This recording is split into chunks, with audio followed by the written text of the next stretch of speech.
Attentat anti-arménien à Paris. Une bombe a blessé 6 personnes cet après-midi à la porte de la salle Pleyel où devait avoir lieu un spectacle arménien.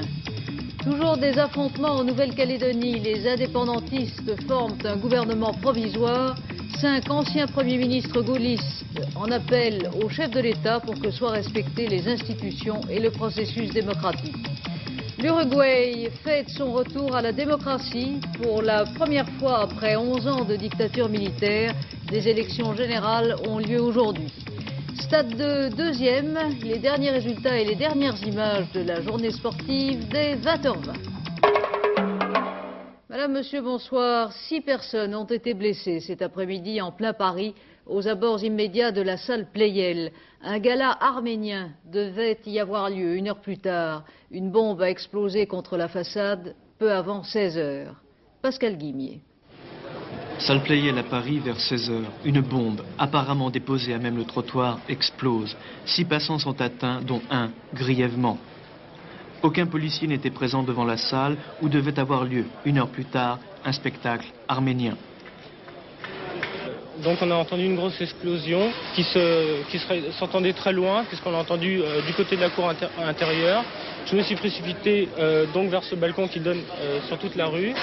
Et j'ai vu cette personne âgée, ce vieux monsieur qui était écroulé par terre juste à l'endroit où a eu lieu l'explosion. Donc il est passé juste à ce moment-là. Et quelques passants qui étaient autour de lui et qui essayaient de l'aider.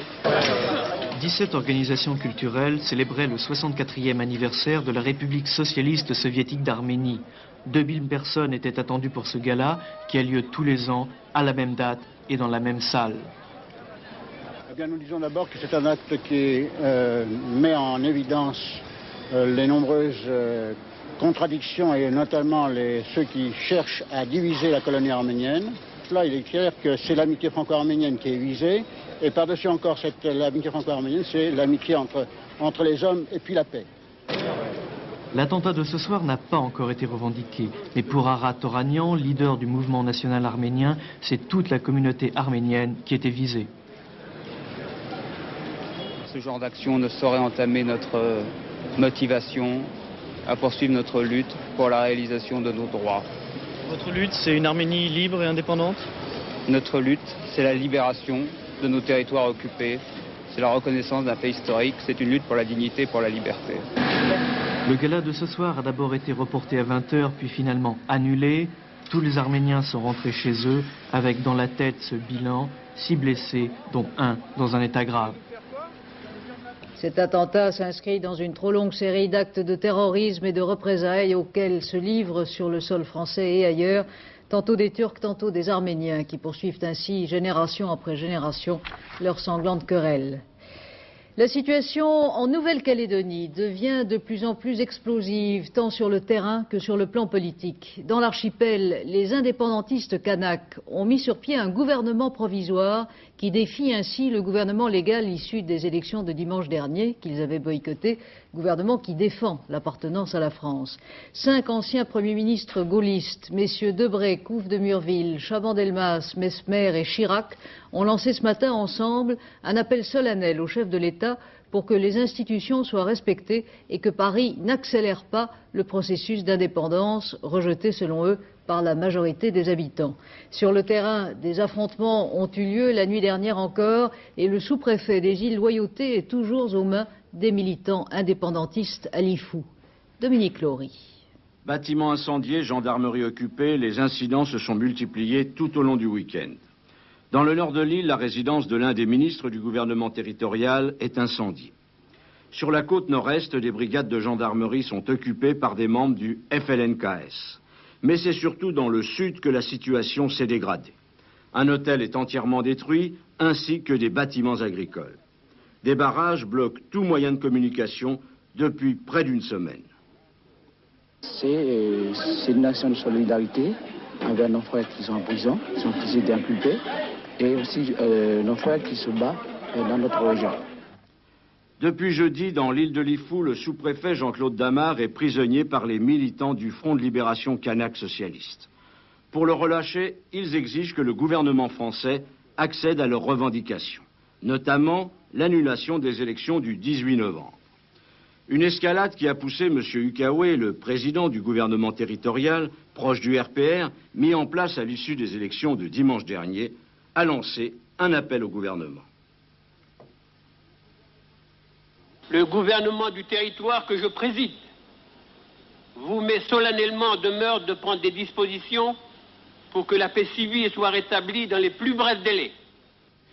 Aujourd'hui, le FLNKS a annoncé la création d'un gouvernement provisoire qui aura la tâche de jeter les bases du futur État kanaki, précisent les indépendantistes. Bref, une situation difficile pour Charles Barbeau, l'envoyé du gouvernement, chargé de poursuivre le dialogue entre les formations politiques dans le cadre du processus d'autodétermination. Devant ce climat de plus en plus malsain, les 5 anciens premiers ministres aujourd'hui dans l'opposition en appellent au président de la République. Toutes les formations politiques ont accepté, comme c'est la loi en République, l'autodétermination de ce grand territoire qu'est la Nouvelle-Calédonie. Mais une autodétermination se fait dans des conditions de clarté et de liberté indispensables. Nous venons d'assister à la première étape, c'est-à-dire l'élection de l'Assemblée territoriale, et sous prétexte que la grande majorité des Calédoniens de toute communauté se déclarent français et veulent rester français, voilà un gouvernement qui prend immédiatement le mors aux dents pour déclarer le pays réel, ce sont les terroristes, ce sont les émeutiers. À partir de ce moment-là, il y a un tel mépris des lois républicaines qu'en plus de la crainte que nous avons pour nos concitoyens, il était nécessaire d'en appeler à la responsabilité propre du président de la République, garant non seulement de l'intégrité du territoire, mais de nos institutions républicaines et de leur esprit. Et au Sénat ce matin, à l'occasion du débat budgétaire sur les DOM-TOM, le RPR, par les voix de Charles Pasqua et Yvon Bourges, ont pris vigoureusement à partie le secrétaire d'État Georges Lemoine. L'UDF Jean-Claude Gaudin réclame lui aussi sur Radio Monte-Carlo le respect du processus adopté par le Parlement. Paris, on le sait, veut donc accélérer le calendrier du processus d'autodétermination, mais la situation paraît de plus en plus bloquée, même si le socialiste Lionel Jospin déplore ce soir ce qu'il appelle des luttes coloniales attardées. Le commentaire de Paul Amar, mais d'abord le point de vue du gouvernement défendu à l'instant par le ministre de l'Intérieur, Pierre Jox, qui était l'invité du Club de la Presse d'Europe. Le dialogue est indispensable à partir du moment où en Nouvelle-Calédonie, il y a, je le crois, une sorte de course de vitesse entre la justice et la violence. Ou on pourrait dire les choses autrement, une course de vitesse entre l'espoir d'un avenir paisible de développement équitable et le désespoir qui conduit, on y revient, à la violence. Et ce que je souhaite, et ce que le gouvernement veut, c'est que cette insécurité diminue et cesse aussi vite que possible, parce qu'il n'est de l'intérêt de personne en Nouvelle-Calédonie, quelle que soit leur origine culturelle, ethnique, historique, que cette insécurité dure. La réponse de Pierre Jox révèle l'embarras du gouvernement qui se trouve pris entre deux feux. D'un côté, les adversaires de l'indépendance, les Blancs, en majorité victorieux le 18 novembre dernier lors de l'élection territoriale et disposant de la majorité absolue au sein de ce Parlement, la légitimité démocratique en quelque sorte. De l'autre, les Kanaks, affirmant représenter le pays réel et voulant disposer d'eux-mêmes sur la terre de leurs ancêtres, la légitimité historique. Face à ces deux intransigeances, le gouvernement a pensé opter pour le bon sens en proposant un référendum sur l'autodétermination. Les 150 000 habitants se prononceraient pour ou contre l'indépendance et s'engageraient à respecter le résultat et à s'y conformer. La proposition peut paraître a priori juste et séduisante, mais il semble aujourd'hui difficile de l'appliquer, tout simplement parce que les Kanaks refusent cette logique électorale et avancent une autre logique, la leur. Les Blancs, disent-ils, n'ont pas à voter, nous ne voulons leur accorder qu'un seul droit, ajoute-t-il, le droit de rester soumis et muet. Leur attitude peut faire penser à celle du FLN algérien, qui avait finalement obtenu satisfaction. Mais Nouméa, ce n'est pas Alger. D'abord parce que les deux communautés sont d'égale importance, 43% de Noirs, 38% de Blancs. Ensuite parce que les Européens n'ont pas l'intention d'imiter les Pieds Noirs et de faire leurs valises. La détermination des uns et des autres est telle que ce face-à-face peut tourner au drame. Le gouvernement en est conscient. Pour l'éviter, il souhaite favoriser, Pierre Jox l'a dit, la justice sans la violence. Mais malheureusement, Kanaks et Caldoches ne donnent pas du mot justice la même définition. Pour la deuxième fois dans l'histoire de la médecine, une équipe chirurgicale tente en ce moment même aux États-Unis de transplanter sur un homme un cœur artificiel. Près de 2 ans après l'opération qu'avait subie le dentiste américain Barney Clark, c'est un homme de 52 ans atteint de la même maladie fatale dont on guette ce soir les réactions. Lucie Seboul. Parmi les 12 malades sélectionnés, voici celui qui a été choisi. William Schroeder, 52 ans, souffrait d'une maladie cardiaque mortelle à court terme et ne pouvait pas être opéré par un autre moyen. Pour cette seconde tentative, une prothèse plus perfectionnée a été implantée. Elle comporte des valves plus solides en titane et pourra être reliée pour de courtes périodes à un compresseur portable destiné à fournir l'énergie pour la pompe cardiaque. Pendant près de 6 heures, une équipe de 20 médecins est intervenue sous la direction du docteur De Vries, qui avait déjà opéré Barney Clark.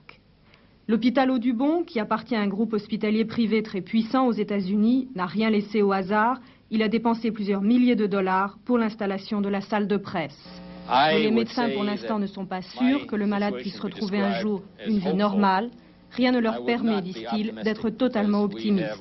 Ils ont seulement l'espoir de le voir quitter l'hôpital, ce qui n'avait pas été possible pour Barney Clark. Les militaires sont restés dans leurs casernes et l'Uruguay aujourd'hui est en fête. Ce petit pays d'Amérique du Sud, connu jadis comme la Suisse de l'Amérique, vivait depuis 11 ans sous le joug d'une dictature militaire. La démocratie aujourd'hui y reprend ses droits, mais avec bien des limites. Jean-Marc Ilouz. Ce geste, les militaires l'avaient banni depuis 11 ans. Et si très tôt ce matin, on se pressait dans le calme autour des bureaux de vote à Montevideo, ce n'est pas parce qu'en Uruguay, le vote est obligatoire, mais parce que ces premières élections générales depuis 13 ans devraient permettre, en mars prochain, de rendre enfin le pouvoir aux autorités civiles. Élections, oui, mais démocratiques à moitié seulement. 5000 personnalités politiques, dont les chefs de 2 grands partis traditionnels, ont vu leur candidature proscrite par les militaires. Comme dans l'immense Argentine voisine, le petit Uruguay, 3 millions d'habitants, sort économiquement exsangue de 11 ans de gestion militaire. Mais si l'armée déconsidérée choisit de passer la main, elle reste toujours puissante en coulisses. Et c'est d'abord cela qu'espèrent changer, quelle que soit leur opinion politique, les milliers d'Uruguayens qui ont participé avec ferveur aux manifestations de la campagne. Ici, celle du Colorado, centre droit conservateur et historiquement le premier parti en Uruguay, à sa tête l'avocat Julio Giancunetti est parti favori. Il faut dire que le rival traditionnel des conservateurs, le parti Blanco, en gros le centre-gauche, est privé de son chef Wilson Ferreira, emprisonné par les militaires à son retour d'exil. À sa place, un avocat aussi, Alberto Zumarán. Mais la véritable surprise la voici, pour la première fois, un troisième concurrent de poids, sous l'étiquette de front élargi, c'est la gauche politique et syndicale, sauf le Parti communiste interdit, qui non seulement se présente, mais fait même une première percée dans les sondages, derrière le docteur Grottogini. Le voici. L'issue du scrutin reste ce soir incertaine. Les Uruguayens attendent la libération de 500 prisonniers politiques exigés par les 3 partis en lice. Le prochain gouvernement aura surtout bien du mal à redresser une économie ravagée par 70% d'inflation et une production nationale en chute libre. Si les événements le permettent, le numéro 1 soviétique, Konstantin Tchernenko, fera une visite officielle en France l'an prochain. C'est ce qu'a annoncé le président Mitterrand dans un entretien accordé à la télévision syrienne, à la veille du premier voyage officiel d'un chef de l'État français en Syrie.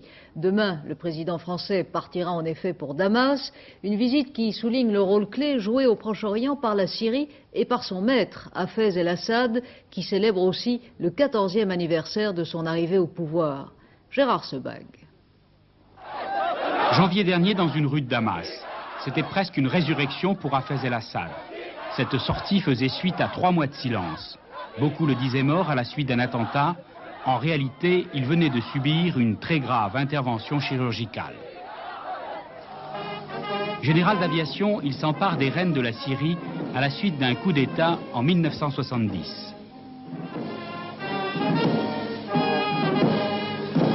Musulman modéré, il appartient à une minorité qui ne représente que 10% de la population, les Alaouites. Son combat principal à l'intérieur, il le mène contre les extrémistes de l'islam, les frères musulmans. Une lutte sans merci, à l'image de l'insurrection de Hamma en février 82 qu'il réprima au prix de 10 000 morts. Sur le plan international, son allié privilégié reste l'Union soviétique, avec qui il a signé, à l'époque de M. Brejnev, un traité d'amitié et de défense. Depuis 1976, les soldats de Hafez el-Assad sont au Liban et entendent y jouer le rôle de protecteur, en veillant jalousement sur les alliances de ce pays. Défenseur de la cause palestinienne, il veut également la contrôler et l'inclure dans sa propre stratégie au Proche-Orient.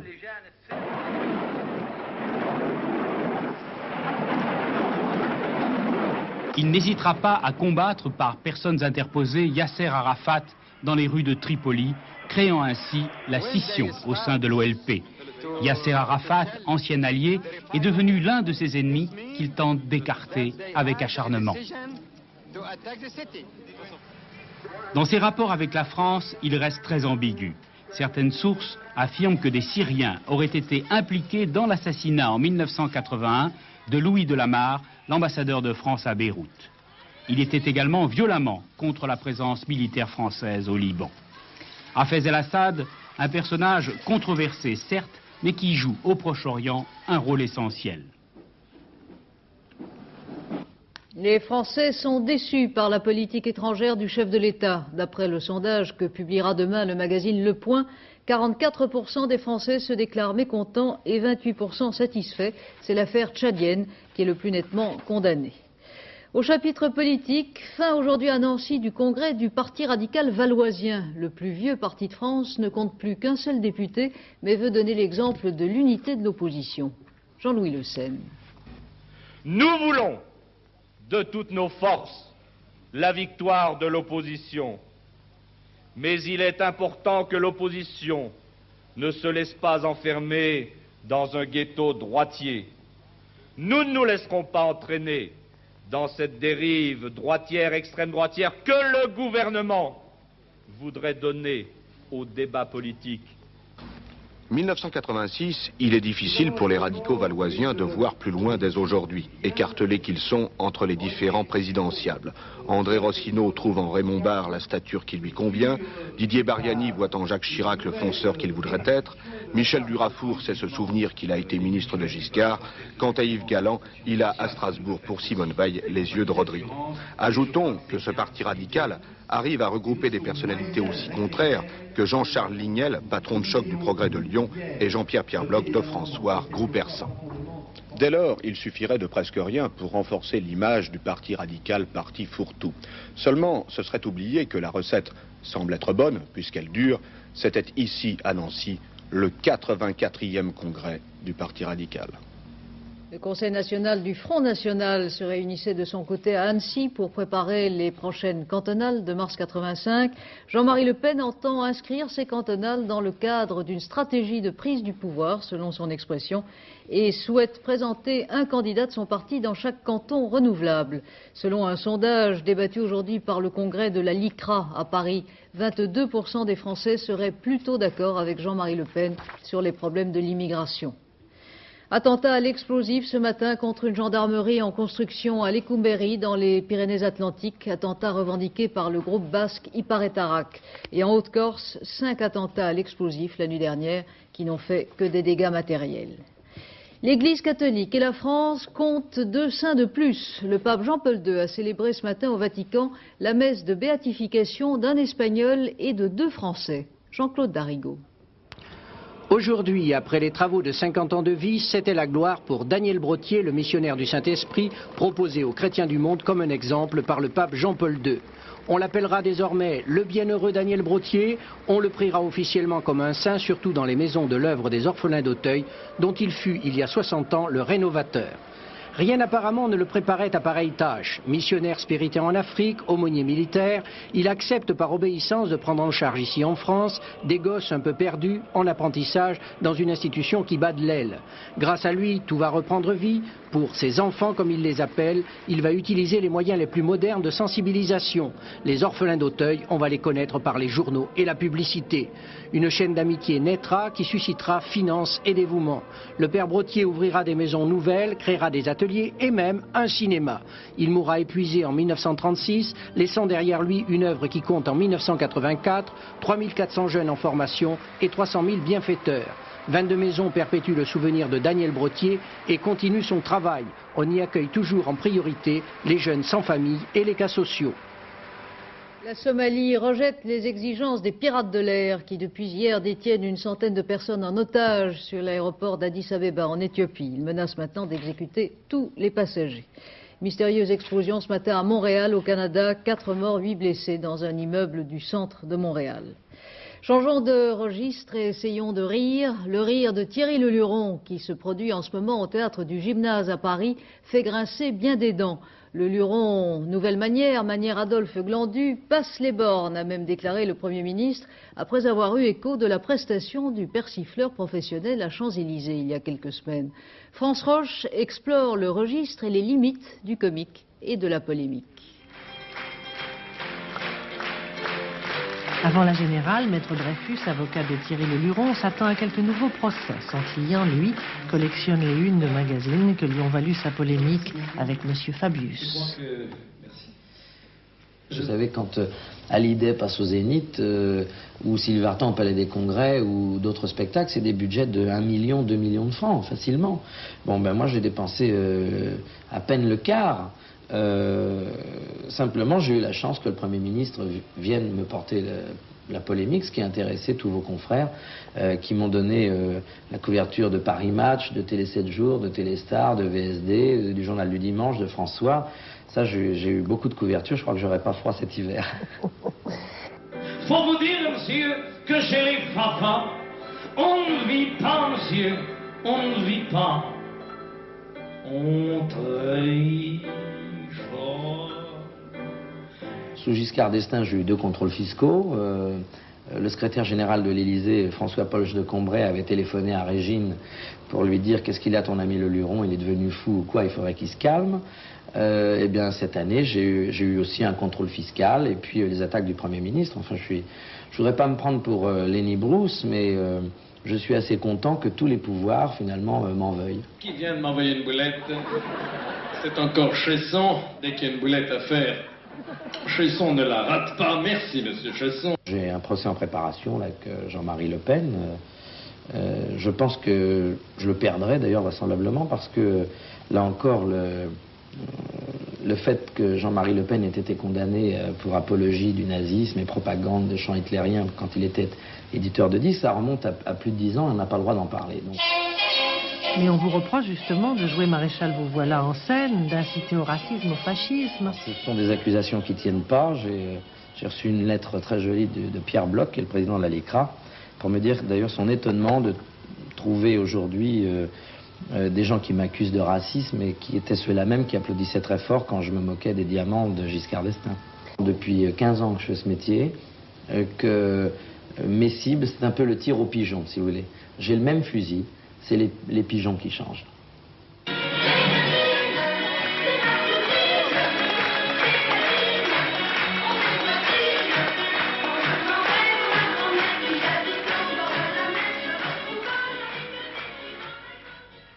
Mieux vaut en rire quand même. Et maintenant, place au sport avec Robert Chapat et les tout derniers résultats de la journée.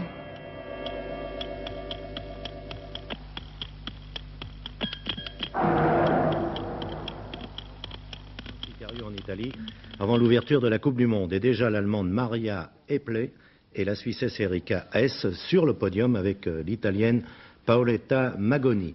Gérard Holtz.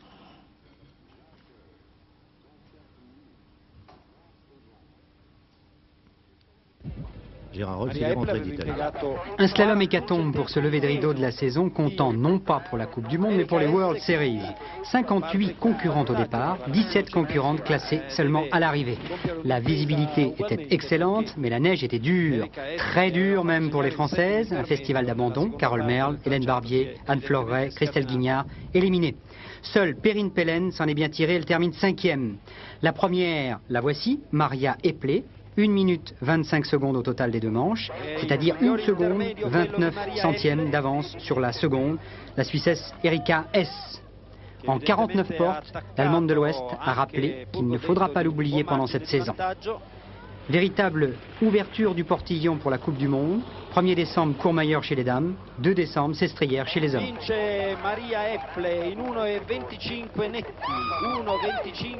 Donc à la fin de la semaine, la Coupe du Monde commence pour les filles comme pour les garçons. Dans Stade 2 première, Gérard Rolls vous a présenté tout à l'heure l'équipe de France féminine. Il nous propose de mieux connaître maintenant l'équipe masculine.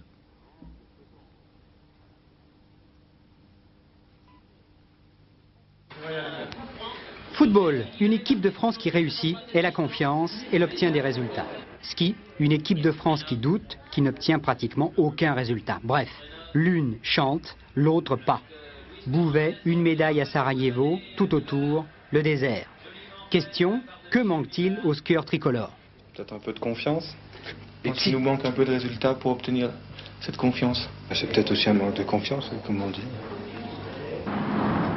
Pour redonner le moral à cette équipe de France, on a appelé un Suisse, Roland Français, un homme sérieux, méthodique, un homme d'expérience. Lorsqu'on compare au football et à d'autres sports, je pense que les résultats de l'équipe de France de ski n'ont pas été ce que les gens attendaient. Par contre, je dis qu'avec un peu de confiance, l'appui des masses médias, l'appui de la population, des spectateurs, également, je dirais, des stations de ski qui peuvent faire énormément pour l'équipe, nous réussirons à remonter une équipe sérieuse et crédible. Quelle est la qualité que vous demandez à un skieur? D'abord, je lui dirais d'être sérieux, d'être franc. Et ce que vous ne pardonnez pas à un skieur? Ce que je ne pardonne pas, c'est de mentir et de tricher. Les échecs, vous pardonnez? Bien sûr, j'essaie de savoir pourquoi un athlète a des échecs. J'essaie aussi de trouver le moyen d'y remédier par le dialogue. Apparemment, Roland Français a été bien accepté par l'équipe de France. Ils se sont mis au travail dès l'été. L'hiver venu, le climat s'est amélioré. Puis bon, il nous amène quand même pas mal de sérénité. On sait que ce qu'il nous demande de faire, ça a donné des résultats. On ne travaille pas dans le vide, quoi. On ne m'a pas engagé pour une victoire cette année à tout prix. Par contre, je n'ai pas voulu signer un contrat à longue échéance, comme je vous disais tout à l'heure, de peur de me sentir bien assis. J'ai signé un contrat de 2 ans. Après 2 ans, si je constate que j'ai échoué dans ma tâche, on n'aura pas besoin de me le faire savoir. Bon courage quand même. Merci. Bernard Paire est toujours à l'affût des buts, des ballons qui rentrent dans les buts installés un peu partout dans le monde. Alors il nous présente ce soir sa dernière sélection, Torino, Vérone, Bernard Paire, et vous avez vu déjà des buts étrangers tout à l'heure dans Stade 2. Ça, ce sont les tout derniers. Bernard Paire. Vérone en jaune, le leader du championnat d'Italie, se déplaçait à Torino chez son second et Brigel, dès la 20e minute, Brigel, la nouvelle recrue de Vérone, ouvrait la marque. Mais 4 minutes plus tard, les joueurs de Torino allaient réagir. Finalement, Sachner allait centrer sur Dossena. Sachner l'Autrichien, tête de Dossena, et c'est l'égalisation. On est content du côté de Turin, mais pas pour très longtemps, jusqu'à la mi-temps, puisqu'à la 64e minute, très exactement, les jaunes de Vérone, décidément en pleine forme et toujours invaincus dans son championnat d'Italie, les jaunes de Vérone vont marquer le 2e but, celui de la victoire, par leur arrière Marangone. 2-1, victoire surprise de Vérone à Torino.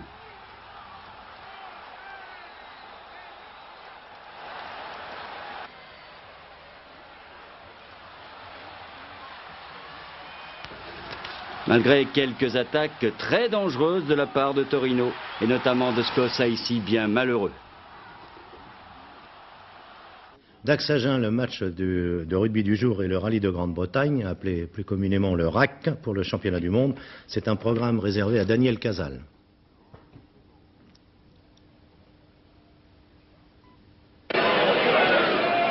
Parmi les exploits du jour, les victoires d'Agen à Dax, grâce à cet essai marqué à la dernière minute par Lavigne et que transformera Motte. Agen l'emporte 16-15. Cette dernière journée des matchs allés a vu la première défaite de Nice face à Toulon et de Toulouse à Béziers. Lourdes reste le seul club invaincu. Transformation de Motte, victoire d'Agen à Dax. Et maintenant, courons vite voir passer le rallye de Grande-Bretagne avec dès la première étape une nette domination du Finlandais Harri Vatanen sur Peugeot 205 Turbo. Vatanen a remporté 5 des 7 épreuves spéciales. Le Finlandais compte 39 secondes d'avance sur la Française Michèle Mouton et son Audi Quattro et 40 secondes sur la Toyota du Suédois Valdegarde. Mais les choses vraiment sérieuses commenceront demain avec une deuxième étape étalée sur 36 heures et qui proposera 24 épreuves spéciales dont certaines de 50 km, arrivée prévue jeudi. Dernière dépêche, surprise en jeu à 13, le 13 catalan a été battu par Saint-Gaudens, le dernier du championnat, 25-22. En rugby, match espoir, la Grande-Bretagne a battu la France par 24-8. En football, groupe A de la deuxième division, Mulhouse vient de battre le Stade français par 3-2. Et Mulhouse occupe maintenant la deuxième place du classement à 1 point d'Orléans. Enfin, le cross de la dépêche du midi. Premier, Alex Gonzalez. Est-ce que ce résumé sportif du dimanche vous a plu, Christine? Énormément, Robert, avec encore les résultats du tiercé qui se courait à Auteuil. À l'arrivée du steeplechase, vous allez, voilà, vous les voyez, le 8, le 6 et le 10 de petits rapports, 5 francs dans l'ordre, 580 francs, dans un ordre différent, 116 francs. Et sans plus attendre, Laurent Boussier va nous parler du temps de demain. Oui, et après la tempête, c'est le retour à un temps de saison, c'est normal, ça se rafraîchit. Regardons la photo satellite, on voit très bien que juste après le passage de ce front froid qui va affecter demain la moitié est du pays, toute l'Europe va être envahie par de l'air plus sec et plus frais. C'est la raison pour laquelle sur la carte de demain, il y a plus de soleil, mais les températures sont en baisse. Beaucoup de soleil, surtout sur l'Aquitaine, sur toute la France. Encore des nuages et quelques pluies sur l'extrême est. C'est le front qui s'en va. Les pressions vont momentanément remonter. Les vents se sont orientés au nord-ouest et les températures sont en baisse de 9 à 11 degrés seulement sur la moitié nord et de 11 à 18 degrés seulement, pourrait-on dire, sur la moitié sud. Ces températures sont encore agréables pour la saison, mais elles sont en baisse. Demain, c'est le lundi 26 novembre. Le soleil se lève à 8h15, se couche à 16h59 et c'est la Sainte-Delphine. Antenne 2 est la chaîne préférée des enfants. Le mercredi après-midi, c'est ce qui ressort du sondage que publie le prochain numéro de Téléstar et dont Dorothée est la grande triomphatrice. Et puis un nouveau mensuel que vous pouvez trouver dans les kiosques, un mensuel aux propos ambitieux et très clair, vous apprendre l'économie et ses secrets. Cela s'appelle Science et vie économique. Et puis dans un autre genre, pour les jeunes, cool, tout un programme. Voilà, à 23h15, c'est Jacques Segui qui vous présentera notre dernière édition. Demain, 12h45, antenne de midi, 18h30, c'est la vie. Et je vous retrouverai avec plaisir demain à 20h. Très bonne soirée.